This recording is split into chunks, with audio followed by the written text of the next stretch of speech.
Welcome back to the 411 Playbook. And before we get into our conversation surrounding football, local as well as international football, we've got a topic that we've put out to you on our social media pages. And we're asking you, who should be the next Bafana coach to take over from Coach Hugo Broos? And you can have your say by dropping us a message on our social media pages and use the hashtag 411Playbook. Let us know, who do you think should take over that hot seat?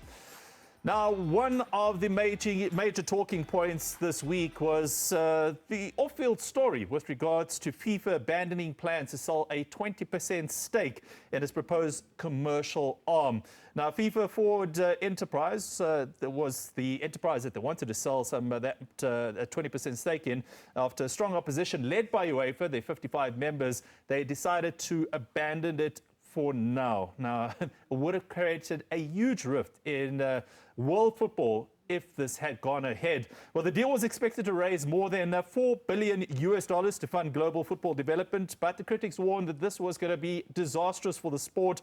Now, FIFA President Gianni Infantino has withdrawn the proposal for now, he says, saying it became too decisive. But the episode has highlighted growing tensions between FIFA as well as UEFA, CONCACAF, and a whole lot of other federations. One federation that didn't have much to say about it was CAF, and I'd love to hear their thoughts about it. And obviously, there was a lot to be said about it, and that means that we had to bring one person into the studio that knows everything that's happening with regards to FIFA and world football. Velile Mnyandu, senior journalist, veteran journalist, a guy that's just come back from North America. Thank you for joining us. I see you're asking a very interesting question. Very interesting. What's Which question? answer? Which question? What's the answer? Let's save that one for later. Let's save it for later. Firstly, your thoughts on the World Cup and how that went down. No, I think the World Cup, it was a great tournament, and also for us, the best finish we've ever had in the second round. I know people are saying, yeah, but there's 32 teams. Yeah, but it's still first round. You play 3 games to get into the next stage. So I think taking from that, it was a good tournament for us. But also, I think the right team won at the end of the day. Football won. Yes. When you look at Spain, youthful talent, beautiful football, a team that conceded only 1 goal, throughout the tournament. Yeah. There was a lot of negativity about the North American World Cup, Mexico hosting Canada, obviously United States. 48 teams. They were saying how, it's too big, the tournament now. Tickets are too expensive. FIFA are trying to commercialize it too much, trying to make too money off the people out there. And this is a sport for everybody in the world. Sure. Yet, it seemed to be an overwhelming success nonetheless. Stadiums are always full. People came out to watch. People switched on their televisions to watch the World Cup. At the end of the day, I think FIFA came out looking squeaky clean.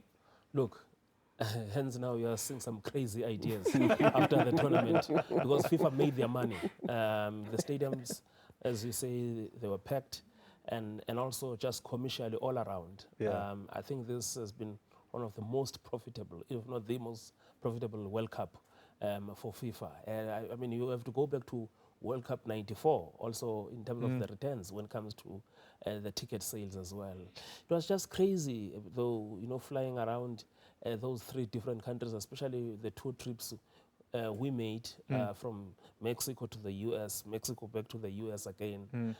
But everything was just smooth. It's just that it was expensive. I can imagine the rand to the dollar doesn't go very far. That's the only problem we had there. Let's talk about this 20% sale in the commercial arm of FIFA.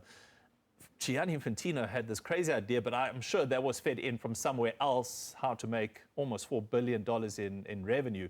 Is this a decisive moment in FIFA history, I guess, to say, listen, we have to be clear and decisive how we're going to do this? And was this possible? Did it have the potential to divide FIFA in totality because of a decision like this? Crazy idea. And I think it's totally divided FIFA. In fact, now the conversation is no longer even about that idea of the FFE. It is just purely on the FIFA family having lost confidence in Infantino. Remember, the next FIFA elections are in Morocco next year. in March, and now the conversation is about fielding a different candidate who will oppose Infantino. The nominations close now in November for that. So I'm not talking about the SAFA elections. SAFA elections are just not you don't want to go there, food. You want to go there? yeah. You know, so when you look at this already, UEFA. They've moved the conversation now. I understand that he wants to make more money for the member associations and all those things, but consultation. Yes. FIFA is not a football club. Yeah. And transparency. Yeah. And transparency Yes. as well. As I've heard people comparing, no, but La Liga, French Ligue 1 is no, but that is club football. Yeah. This is something different. There's confederations here. There's 55 members of UEFA, 54 members of CAF, 41 members of the AFC Asia, 41 members also of CONCACAF, 10 members of CONMEBOL, 10 members of Oceania. So you consult. Sure. You don't just do what is done. But if you look at some of the things that are happening at the World Cup, that Balogun red card, Yeah, the red card you know, rescinded, yeah. suspended just like that. Yeah. And the peace prize he gave to Donald Trump as well. You know, so all these crazy things he's been doing, all of a sudden he thought that, no, I've got everyone here. Yeah. Let's play devil's advocate a bit. Before we actually break it down and to show the negative sides of it, what are some of the positives that FIFA could have looked at and thought to themselves, yes, we're going to make more money, but what are some of the other positives that FIFA looked at and thought this could be working for us? Look, I think for me, as an African, moving from 8 million USD in that FIFA Forward cycle of 4 years to 20 million USD, that's something massive for an African football member association. And it would also explain why, I mean, CAF was only going to have an ExCo meeting on Thursday.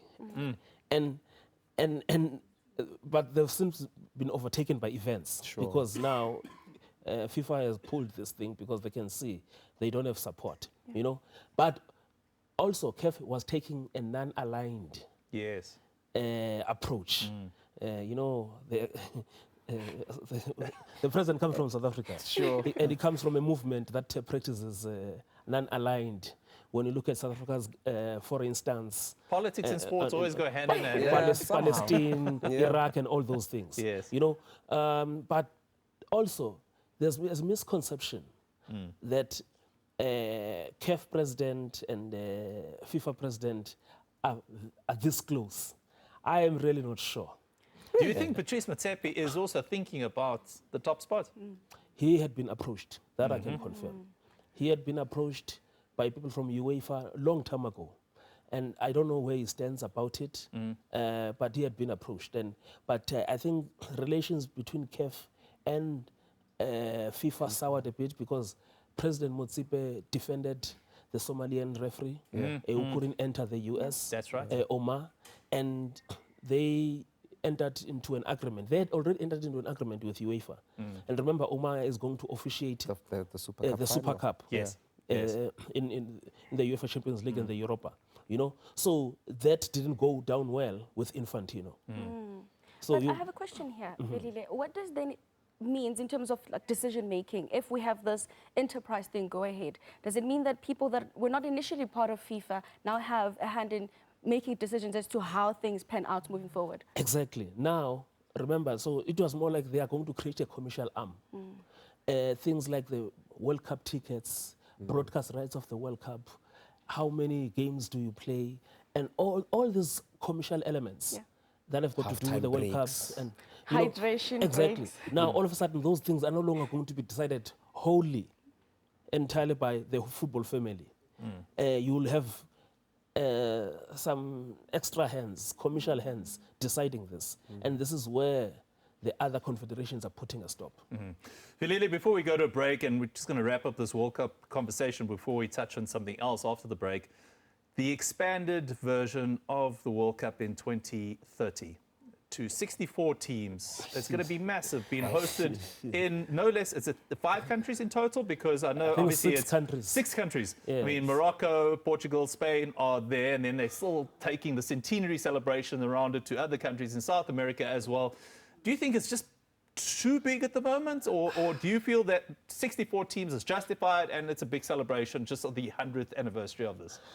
I know that FIFA has got 211 members, and but to move from 32 teams to 48 teams and then 64 teams, and just that crazy idea that you start the World Cup this week, you know, in in 4 other countries or in 3 other countries, and then you move after 4 or 5 matches in those other 3 countries, and then you move Uruguay, to 2 continents on the other side of the globe. It doesn't make sense, and I think that's why Infantino is going to go, just for these crazy ideas is coming with.